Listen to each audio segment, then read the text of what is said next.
చిప్పలకల్ కాలువనికి మంట కోసం ఏమంటారా దాన్ని ఏమంటారే ఈత కొమ్మలు ఈత ఎండిపోయిన కొమ్మల్ని తీయడం జరుగుతుంది.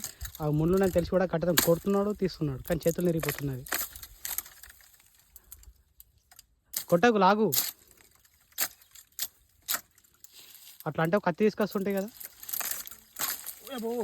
మెల్లిగా గుచ్చుకుంటున్నాయి. చిన్న ముళ్ళు పెద్ద సిప్టిక్ చేస్తుంది. Very good. అలా ఫోల్డ్ చేసుకోవాలి చేయలే అనమాట నేర్చుకుందాం. అలా గుంజాల అది రాకపోతే ముందట్టుకో పీకాల.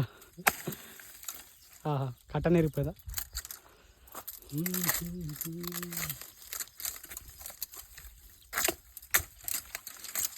కింద లేవా ఇంకా కింద లేదు. ఎండ అన్న మరీ ఘోరం కొడుతున్నా. ఇంత సన్లైట్లో ఏడు సన్